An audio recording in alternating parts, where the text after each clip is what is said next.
여러분이여 안심하라는 제목으로 하나님의 말씀 전하도록 하겠습니다. 리더의 자리는 참 중요하죠. 그러니까 한 나라의 대통령만 중요한 것이 아니라 작은 회사, 학교, 모든 그 조직에 있어서 리더가 굉장히 중요합니다. 그러니까 리더가 무엇을 선택하고 결정하느냐에 따라 그 리더의 그 방향이 결정이 돼, 그 조직의 방향이 결정되잖아요. 그래서 좋은 리더를 만나는 것은 참 큰 축복입니다.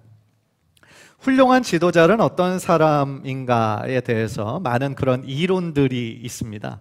많은 리더십 이론들이 있는데요. 중요한 것 중에 하나가 좋은 리더는 어떤 사람이냐? 위기 상황을 잘 극복하는 사람이죠.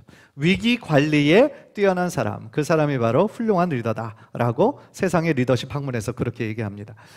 리더는 결국 결정하는 사람이거든요. 그렇죠? 리더는 결정하는 사람입니다.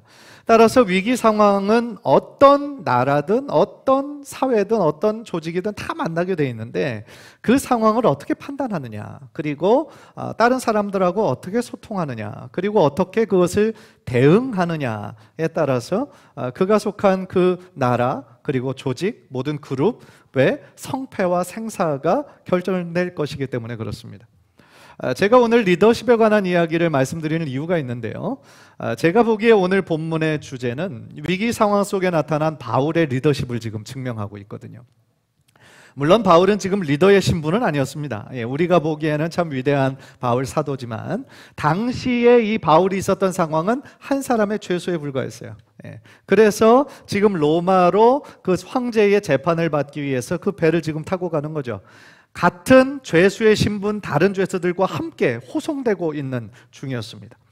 그런데 우리가 방금 읽었던 것처럼 가는 도중에 큰 광풍을 만나죠. 그러면서 배가 파선하기 직전에 엄청난 위기 상황을 만나게 되는 겁니다. 그래서 그 배에 있는 사람 다 지금 죽게 되었거든요.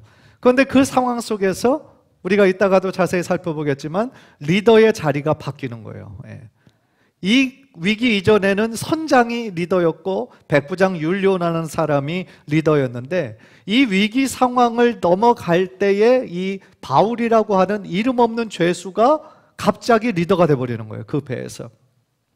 따라서 오늘 말씀을 통해서요, 오늘 우리들에게 주시는 하나님의 말씀이 무엇일까? 또 하나님께서 나로 하여금 어떤 삶을 살기를 원하실까? 여러분들 경청하면서 나에게 주시는 하나님의 말씀 한 가지라도 꼭 붙잡고 실천하는 귀한 은혜가 있게 되기를 주님의 이름으로 간절히 축복합니다. 먼저 오늘 본문의 배경을 좀 살펴볼 필요가 있는데요. 사도행전 27장의 1절부터 이렇게 끝까지를 쭉 읽어보면 바울이 이제 로마 황제의 재판을 받기 위해서 호송되고 있는 중입니다. 그런데 사실은 바울이 그 로마로 가는 그 여행길은요, 처음부터 순탄하지가 않았어요. 왜냐하면 그 계절 자체가 배를 타고 가기에 적합한 계절이 아니었어요.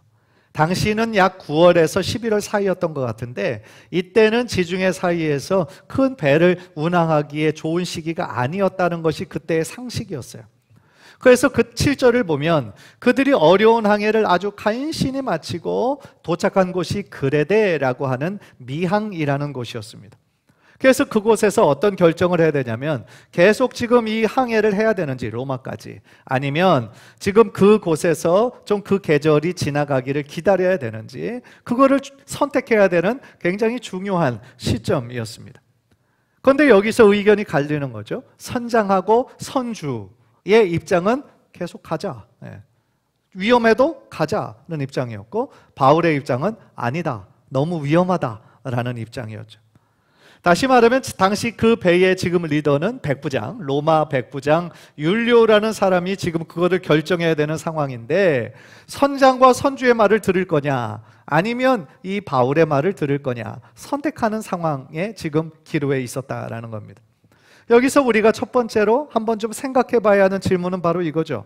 우리가 인생의 어떤 굉장히 중요한 선택의 상황, 특별히 위기의 상황 가운데 있을 때 우리는 누구의 말을 들어야 되냐는 거예요. 누구의 말을 들어야 되는가? 여러분이 만약에 그 자리, 그 배에 타고 있었다면 여러분은 누구의 이야기를 들으셨겠습니까? 사실은 저라도 선장과 선주의 말을 들었을 것 같아요. 저라도. 왜냐하면 그 배의 운항의 전문가는 선장이잖아요. 수없이 많은 그 운행을 해봤을 거 아닙니까? 그러니까 당연히 선장이 더 권위가 있다라고 생각을 했을 것 같습니다. 11절을 보면 당시 그 사람들이 다 그렇게 생각을 했던 것 같아요. 백부장이 선장과 선주의 말을 바울의 말보다 더 믿더라 그랬어요. 그런데 사실은 선장과 선주의 그렇게 계속 가자라고 했던 것에는요, 이 같이 타고 있는 사람들의 안전을 전혀 고려하지 않은 결정이었고, 그들의 지금 속에는 욕심, 돈을 더 많이 벌어야 되겠다라는 욕심 때문에 그렇게 결정을 한 거예요. 왜냐면은요, 당시 그 배가 어떤 배였냐면 곡물하고 식물을 가득 채운 배였어요. 그것을 지금 어디다 팔아야 되냐면 로마에 가서 그것을 팔아야 되는 사람들이에요. 그래서 그 배가 얼마나 컸던지 수백 명의 죄수까지 함께 갈 수 있을 정도로 그 배가 굉장히 큰 배였던 것이죠. 그래서요, 그 9월에서 11월까지는 그렇게 운행해서는 안 되는데, 이 선장과 선주는 하루라도 빨리 로마에 가서 그거를 빨리 풀어야 더 많은 이득을 얻게 될 수 있잖아요. 더 많은 돈을 벌 수 있잖아요. 그러니까 무리하게 지금 그것을 진행하려고 했던 것이죠. 사실 그런 일들은 우리가 사는 이 세상에서 너무 흔하게 일어나죠. 그러니까 선주가 선장에게 좀 윗돈을 이렇게 넘겨주면서, 아유, 조금 힘들어도 할 수 있어. 당신 경험 많잖아. 가면 내가 조금 더 챙겨줄게. 이러면서 지금 무리하게 그것을 진행했던 것입니다. 그래서 무엇인가 굉장히 중요한 결정을 해야 되는 그 자리에서 이 백부장 율리오는 단순히 선장과 선주의 말만 듣고 그 운행을 시작했다라는 것이죠. 그런데 돈의 원리에 의해서 무리하게 그 배를 출항한 결과 어떻게 되었습니까? 그 배가 거의 파산할 지경에 이르렀어요. 왜냐하면 유라굴로라고 하는 엄청난 광풍, 엄청난 폭풍우를 거기서 만났거든요. 그러니까 돈에 욕심 부리다가 결국 어떻게 된 거예요? 쫄딱 망하게 된 거예요. 왜냐하면 그 배에 곡물, 식물을 나중에 어떻게 하게 됐어요? 다 버렸어요, 바다에. 그러니까 어떻게 보면 조금 더 많이 벌려고 하다가 결국은 완전히 망하게 되었다라는 것이죠. 사랑하는 성도 여러분, 우리가 이 사실에서 배워야 되는 것이 뭐겠습니까? 단지 돈을 더 많이 벌기 위해서 욕심을 우리가 부리는 건요, 그건 참 어리석은 행동이라는 거예요. 그리고 하나님 앞에서 옳지 않다라는 거예요. 물론 돈은 우리들의 삶을 영위하는 데 있어서 굉장히 필요하죠. 필수적이죠.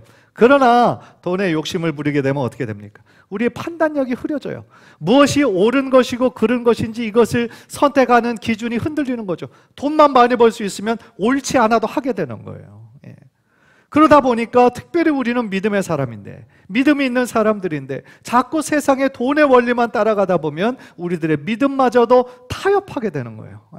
자꾸 타협하다 보면 세상의 가치관만 따르다 보면 어떻게 됩니까? 하나님께서 원하시지 않는 반대의 방향으로 자꾸만 가게 되었다라는 것이죠.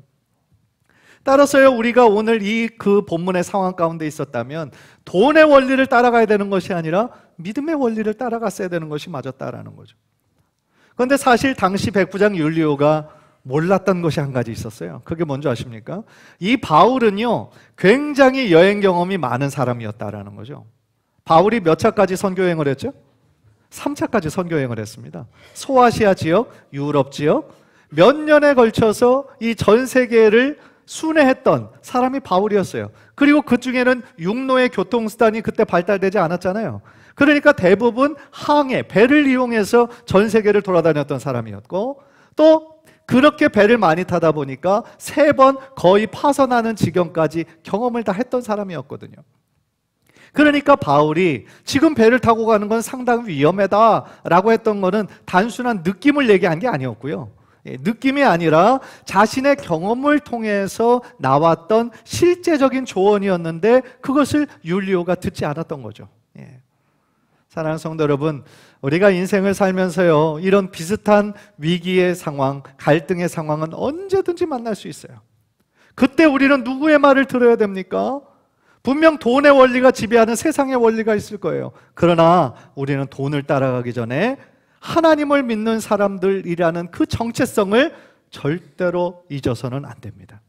왜냐하면 우리는 지금 비록 세상에서 살아가고 있지만 세상에 속한 사람이 아니라 우리는 하나님께 속한 사람들이에요. 그게 우리의 정체성입니다. 한번 따라해 봅시다. 우리는 세상에 속한 자들이 아니라 하나님께 속한 자들이다. 그 얘기는 뭐예요? 우리가 이 세상에서 발을 붙이며 살아갈 수밖에 없지만 이 세상의 가치관과 유행을 따라가는 사람들이 아니라 하나님의 법을 따라야 된다 이 말이에요. 하나님의 나라를 우리가 살아가는 데 있어서 하나님을 우리의 왕으로 삼고 하나님 나라의 법인 말씀을 우리가 지키며 살아가는 것이 마땅히 하나님의 사람으로서 살아야 할 믿음의 방법이다라는 거죠. 고린도후서 5장 7절 우리 한번 다 함께 읽읍시다. 시작. 이는 우리가 믿음으로 행하고 보는 것으로 행하지 아니함이로라. 아멘. 보는 것으로 판단하면 안 된다 이 얘기예요. 우리의 눈에 보이는 어떤 환경과 상황, 돈의 논리에 따라만 결정하는 것이 아니라 우리는 무엇으로 행하는 사람? 믿음으로 행하는 사람이다 라는 거죠. 창세기 13장을 보면 아브라함과 조카 롯의 이야기가 나오잖아요. 그들이 가진 재물들이 많아져서, 그때 당시는 이제 양들이 많으니까, 양들이 많아지니까 같은 땅에서 거하기가 힘들어졌어요. 그래서 자꾸만 아브라함의 그런 종들과 롯의 종들이 서로 싸우는 거예요. 여기서 우리가 지금 우리 양들 먹여야 되는데, 지금 여기 물가에서 우리 양들이 먹어야 되는데, 서로 자꾸만 싸우는 거예요. 그런 싸운다는 얘기가 아브라함의 귀에 들리니까 얼마나 불편했겠어요. 그래서 롯을 불러가지고 그렇게 얘기하잖아요. 우리가 지금 함께 있기가 너무 어려우니까 우리가 좀 분가를 해야 될 것 같다. 네가 동을 택하면 내가 서로 가고, 네가 서를 택하면 내가 동으로 가겠다. 그 선택권을 롯에게 줘요. 물론 우리나라 문화뿐만 아니라 당시 유대인들도 선택 우선권은 아브라함에게 있었어요. 그런데 아브라함이 그것을 그냥 조카 롯에게 넘겨주죠. 네가 좋은 땅을 택해라. 그런데 롯이 보기에 어떤 땅을 택했습니까? 당시에 소돔과 고모라가 있는 것이 하나님의 심판을 받기 이전이었어요. 멸망을 받기 이전이었어요. 그러니까 눈으로 보기에는 너무나 좋은 땅인 거예요. 물도 많이 풍부한 거예요. 그러니까 롯은 무엇을 지금 바라보지 못한 거예요? 믿음의 눈이 없었기 때문에, 영적인 분별력이 없었기 때문에 단지 눈에 보이는 좋은 것만을 바라보고 소돔과 고모라 땅을 선택한 거예요. 반면에 아브라함이 가야 될 땅은 겉으로 보기에는 황량해 보이죠. 아무것도 없는 땅이죠. 그러나 중요한 차이가 있죠. 어떤 곳에 하나님이 함께 하셨습니까? 아브라함이 가는 곳에 하나님은 함께 하셨잖아요. 아브라함이 함께 가는 곳에 하나님께서 엄청나게 축복하셔서 아브라함이 엄청난 거부가 된 반면에 롯은 어떻게 됐습니까? 소돔과 고모라는 당시에 정말 끔찍한 죄악이, 음란함이 가득 차 있던 그런 죄악의 도시였죠. 그래서 결국은 멸망받을 수밖에 없었잖아요. 따라서 어떤 선택의 상황일 때 단순히 눈에 보이는 것만으로 판단하는 것이 이렇게 위험하다라는 거예요. 어떤 중요한 위기 상황에서 우리가 어떤 것을 선택해야 될 때 여러분들은 반드시 하나님 앞에 기도하고 하나님의 지혜를 구하고, 어떤 것이 하나님이 기뻐하시는 결정일까 기도하면서 그 결정을 하며 진행해 나갈 때 여러분들의 그 삶에 하나님 함께 하실 줄 믿습니다. 간절히 바라기는 우리가 언제나 세상의 원칙을 따라가는 것이 아니라 하나님 나라의 법을 따라가기에 더 우리들의 마음에 중심을 두는 저와 여러분들 되시기를 주님의 이름으로 간절히 축복합니다. 두 번째로 오늘 본문에서 배우는 거는요, 인간의 한계점에서 하나님의 능력이 시작된다라는 거예요. 한번 따라해 봅시다. 인간의 한계점에서 하나님의 능력이 시작된다. 방금 전에 배의 선장과 선주가 무리하게 결정했다고 그랬어요. 항해하자. 그것은 순전히 세상의 돈의 논리였다고 그랬어요. 얼마 못 가서 유라굴로라고 하는 엄청난 광풍을 만나게 됩니다. 그 유라굴로의 광풍의 위력이 얼마나 셌던지 평생을 그냥 뱃사람으로 살았던 사람들은 사실은 산전수전 다 겪은 사람들이잖아요. 뭐 그런 폭풍 처음 만나는 거겠어요? 많이 만났겠죠. 그런데 당시에 그 뱃사람들도 어찌할 바를 몰랐다 그랬어요. 왜냐하면 그 유라굴로가 전에 경험해보지 못했던 엄청난 세력의 광풍이었기 때문에 그래요. 그래서 이 선원들이 완전히 멘붕에 빠진 거죠. 아무리 그 잘 방향을 잡으려고 해도 가만히 있지가 못하는 거죠. 그래서 폭풍이 절정에 다다르니까 17절 19절에 나오는 것처럼 두 번째 날에는 이게 이제 뭐 돈을 벌고 못 벌고의 문제가 아니라 생존의 문제인 거예요. 다 죽게 생겨는 거예요. 그래서 두 번째 날에는 어떻게 했냐면 배에 싣고 있던 곡물과 식물을 다 바다에 버렸어요. 세 번째 날에는 그래도 죽게 생긴 거예요. 그러니까 배에 있던 무거운 기구, 배의 핵심적인 그런 기구들도 다 버렸어요. 그런데 상황이 조금도 나아지지 않는 거예요. 더 큰 절망으로 막 이어지는 거예요. 그것이 20절이에요. 20절 보시니까 여러 날 동안 해도 별도 보이지 아니하고 큰 풍랑이 그대로 있음에 구원의 여망마저 없어졌더라 그랬어요. 이게 왜 절망적인 상황이었냐면요, 당시에 아직 나침판이 없었던 시대예요. 그러니까 지금 방향을 보는 데 있어서 이 선주들은 오랜 경험으로 해와 달을 의지했던 거죠. 해와 달을 보면서 아, 우리가 가는 방향이 맞구나, 이게 반대 방향이구나, 그거를 판단을 해야 되는데 여러 날 동안 해도 안 보여, 별도 안 보여. 그러니까 자기네들이 지금 어디로 가는 건지를 전혀 갈피를 못 잡고 있었던 거죠. 그러니까 더 큰 무서움과 두려움과 절망감이 엄습하게 된 거예요. 그래서 제일 마지막 구절에 뭐라고 그럽니까? 구원의 여망마저 없어졌더라. 무슨 얘기예요? 작은 소망까지 없어졌어요. 그러니까 이제는 끝이구나, 이제 우리 다 죽었구나, 절망감이 막 엄습을 한 거예요. 그런데 여러분, 우리들의 삶 가운데 이 소망이 있는 것이 너무너무 중요하잖아요. 왜냐하면 우리들의 상황이 아무리 절박한 상황이라 할지라도 작은 소망이 있으면 우리는 계속해서 살아갈 수 있는 힘을 얻을 수 있어요. 지금 이렇게 사방이 꽉 막힌 것 같은 이 어려운 순간만 그래도 우리 잘 버텨내자, 잘 이겨내자 하면은 견뎌낼 수 있거든요. 왜냐하면 반드시 어떤 살 길이 있다라고 생각하는 사람들에게는요, 그 길이 보입니다. 결국엔 보이게 돼 있어요. 그런데 아무런 길이 없다, 이제는 끝이다 라고 생각하는 사람들에게는 길이 있어도 그 길이 보이지 않아요. 그게 그 사람의 삶에 소망이 있고 없고의 큰 차이다, 이 얘기인 거죠. 따라서 우리는요, 어떤 상황 가운데 있든지 소망의 끈을 절대로 놓아서는 안 되는 거예요. 왜냐하면 그 소망의 끈을 아예 놓아버리면 어떻게 됩니까? 정말 절망이기 때문에 그러죠. 실제로 어려운 암의 말기다라는 그런 판단을 받으시는 환자들이 많이 계시잖아요. 그런데 똑같은 말기암이라고 할지라도 내가 날 수 있는 그 퍼센티지가 10%만 돼도 그 소망을 가지고 그 의지가 있으면 어떻게 됩니까? 그 치료의 효과가 극대화될 수 있어요. 그런데 나는 이제 끝이라고 생각하잖아요. 죽을 시간만 기다리고 있다면 아무리 좋은 약을 써도요, 그 효과는 미미할 수밖에 없는 거예요. 그거는 실제적으로 그렇게 판명이 됐습니다. 이처럼 절망이 무섭다라는 거예요. 그런데 안타깝게도 오늘 본문에 그 배에 탄 수백 명의 사람들은 구원의 여망이 없어졌다. 무슨 얘기야? 살 소망이 이제는 다 끊어졌다, 이 얘기인 거예요. 자기네들이 해보려는 것은 다 해봤는데 아무리 해도 안 되는 거예요. 그 배에 실려있던 모든 것들을 다 버렸는데도 여전히 지금 죽게 되었는 것이죠. 그런데 정말 중요한 사실은 뭡니까? 이제 인간의 힘으로 해볼 것은 다 해봤고 그래도 안 된다라고 생각하는 그 절망의 순간에 하나님이 역사하기 시작하는 거예요. 하나님이 그 순간에 개입하시는 거예요. 그래서 오늘 우리가 아까 찬양했던 것처럼 하나님이 일하시기 시작하는 거예요.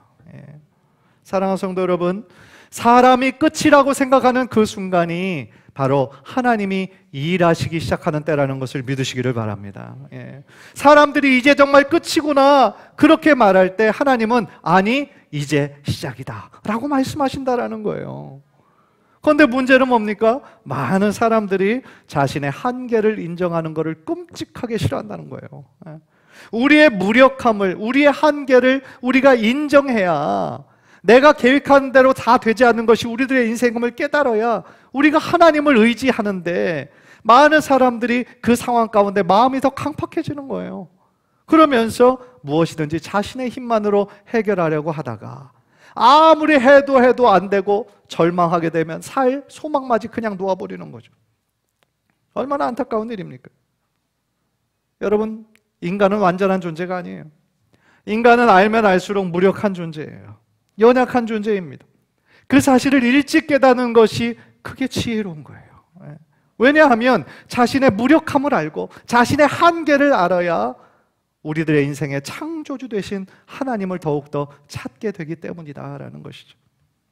오늘 본문에서 그때까지 아무런 말도 하지 않고 잠잠히 그 상황 가운데 있던 바울이 이제 드디어 일어나 말을 하기 시작합니다. 그게 이제 21절이에요. 21절을 보니까 여러 사람이 오래 먹지 못하였음에 바울이 가운데 서서 말하되 여러분이여 내 말을 듣고 그에 대해서 떠나지 아니하여 이 타격과 손상을 면하였더라면 좋을 뻔하였느니라. 그러니까 이 얘기는 그때 내 말을 들었으면 더 좋았겠지만 안 들어서 이 지경에 이르렀으니 이제 하나님이 일하시는 것을 너희들이 지켜봐라 라는 그런 얘기였겠죠. 그래서 22절에서 이렇게 선포합니다. 내가 너희를 권하노니 이제는 안심하라.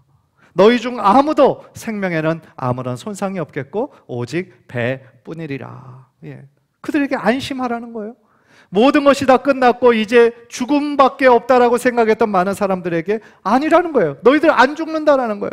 배는 우리가 부서져서 다시 쓸 수 없게 될지는 모르겠지만 여기 있는 사람들은 죽지 않는다. 왜 바울이 이런 확신을 가지고 있었을까요? 왜냐하면 하나님께서 그에게 말씀하신, 약속해 주신 것이 있었거든요. 그게 뭡니까? 바울은 반드시 로마에 가야 되는 거예요. 하나님이 주신 사명을 이루기 위해서 로마 황제 앞에 서야 되는 사명이 있기 때문이에요. 따라서 바울과 함께 했던 사람들도 바울 덕분에 죽지 않을 수 있었던 것이죠. 그리고 이 상황부터 이 배의 실질적인 리더십을 누가 집니까? 백부장이 아니에요. 선장과 선주가 아니에요. 모든 사람이 다 바울의 말에 귀를 기울이기 시작하는 거예요. 실질적인 리더가 바울이 되어버리는 것이죠. 사랑하는 성도 여러분, 하나님의 사람들에게, 하나님을 믿는 저와 여러분들에게 필요한 것은 절망이 아니라 소망이라는 것을 믿으시기를 바랍니다. 어떤 상황에 대한 탄식과 저주가 아니라 그 상황을 통해 이루실 하나님의 선한 뜻을 붙잡아야 될 줄 믿습니다. 대부분의 사람들은요, 그 절망 속에 그냥 함몰돼요. 그 상황밖에 보지 못해요. 그러나 믿음의 사람들은 그렇게 하면 안 되는 거예요. 눈으로 보기에는 절망적인 상황이고 사방이 다 답답해 있는 상황이라 할지라도 그 환경 속에서 우리들의 믿음의 눈을 들어 하나님의 일하심을 바라보아야 될 줄 믿습니다. 시편 50편 15절 우리 한번 다 함께 읽읍시다. 시작. 환난 날에 나를 부르라. 내가 너를 건지리니 네가 나를 영화롭게 하리로다. 아멘. 우리의 인생의 환난 날에 지금 누구를 불러야 되는 거예요? 하나님을 불러야 된다는 거예요. 우리가 하나님 왜 부릅니까? 하나님께서 우리를 건지실 것이기 때문에, 하나님께서 우리를 구원해 주실 것이기 때문에, 그리고 하나님께서 나를 그 위기 상황에서 건져내 주시고 해결해 주시고 결국 드러나는 것은 뭡니까? 하나님의 영광이 드러나는 거죠. 내 힘으로 할 수 없었던 거잖아요. 그래서 하나님을 의지했잖아요. 그랬더니 하나님께서 우리를 기가 막힌 방법으로 건져내 주시고 구원해 주시잖아요. 그러면서 하나님의 영광, 하나님의 살아계시고 역사하심이 우리들의 삶을 통하여 간증으로, 또한 귀한 고백으로 나타나지는 귀한 역사가 여러분의 삶 가운데 일어나게 되시기를 주님의 이름으로 간절히 축복합니다. 여러분, 우리들 모두 인생을 살면서 고난과 고통의 상황을 만나죠. 그런데 고난에는요, 특별히 하나님의 사람들에게는 다 숨겨진 뜻이 있어요. 아무런 이유 없이 너희들 한번 골탕 좀 한번 먹어봐라. 하나님이 그런 하나님이 아니에요. 하나님은 너무너무 마음이 넓으신 하나님이시고, 하나님은 굉장히 크신 분이세요. 하나님은 옹졸한 분이 아니세요. 하나님께서 우리들에게 고난을 주시는 이유는 뭐겠어요? 그 고난을 통하여서 우리들의 연약함, 우리들의 한계를 깨달으라는 거예요. 그리고 하나님을 바라보라는 거예요. 하나님을 의지하라는 거예요. 그래서 우리들의 믿음이 더 그 시간을 통하여 성장하게 되기를 원하시는 거죠. 순금이 되기 위해서 그 안에 있는 불순물이 뜨거운 그 풀무불에 다 빠져야 되는 것처럼, 금의 은에 불순물들이 빠지는 그 뜨거운 고난의 과정이 있어야 되는 것처럼 믿음의 사람들도 순전한 믿음의 사람으로 거듭나게 되기 위해서 반드시 이런 나의 한계와 나의 무력함을 깨닫고 하나님만 의지해야 되는 그런 상황이 반드시 우리에게 필요하기 때문인 것이죠. 따라서요, 우리는 어떤 상황에 있든지 정말 절망하지 말고, 왜냐하면 우리들에게는 하늘에 계신 우리 좋은 아버지가 계시고 그 아버지가 또한 전능하신 분이시기 때문에 그분이 원하시기만 하면 어떤 것도 능히 이루시는 분이시기라는 그 믿음의 고백이 떠나지 않게 되기를 주님의 이름으로 간절히 축복합니다. 로마서 8장 28절 말씀 우리 한번 다 함께 한번 읽읍시다. 시작. 우리가 알거니와 하나님을 사랑하는 자 곧 그의 뜻대로 부르심을 입은 자들에게는 모든 것이 합력하여 선을 이루느니라. 아멘. 뒷부분 모든 것이 합력하여 선을 이루느니라, 이것만 외우지 마시고 전체적으로 다 외우셔야 돼요. 우리가 알거니와 어떤 자들에게? 하나님을 사랑하는 자들에게, 그리고 그의 뜻대로 부르심을 입은 자들에게. 하나님께서 우리를 하나님의 자녀 삼아주시고 불러주셨잖아요. 하나님의 부르심에는 절대로 후회하심이 없고, 하나님의 부르심에는 절대로 실수가 없으신 분이세요. 하나님이 우리를 불러주신 것이 우연이 아니라, 실수가 아니라 하나님의 선한 뜻에 의해서 우리를 불러주신 것은 우리로 하여금 하나님의 자녀다운 믿음의 삶을 살아가기를 원하시는 하나님의 선한 뜻이 있다라는 거예요. 그래서 바울도 그런 확신이 있었기 때문에 그 위기의 상황 속에서도 두려움, 절망에 빠져 있는 사람들에게 외칠 수 있었던 거죠. 이제 25절 마지막으로 다시 한번 읽읍시다. 25절 시작. 그러므로 여러분이여 안심하라. 나는 내게 말씀하신 그대로 되리라고 하나님을 믿노라. 너희들 다 죽지 않는다는 거예요. 예. 바울의 확신은 어디 있습니까? 내게 말씀하신 그대로 되리라. 하나님이 나에게 그렇게 말씀하신 그대로 반드시 그렇게 될 것이다 라는 거죠. 한번 따라합시다. 말씀하신 그대로 되리라. 말씀하신 그대로 우리들의 삶에 이루어지게 될 줄 믿습니다. 예. 간절히 바라기는 우리들의 삶에 어떤 위기 상황을 만나도 두려워하거나 낙심하지 말고 언제나 우리와 함께 하시는, 그 무엇보다도 우리를 사랑하시고 그 사랑을 절대로 포기하지 않으시는 그 하나님을 더욱더 의지하며 정말 다시 한번 일어나 하나님께 큰 영광 올려드리는 저와 여러분 되시기를 주님의 이름으로 간절히 축원합니다.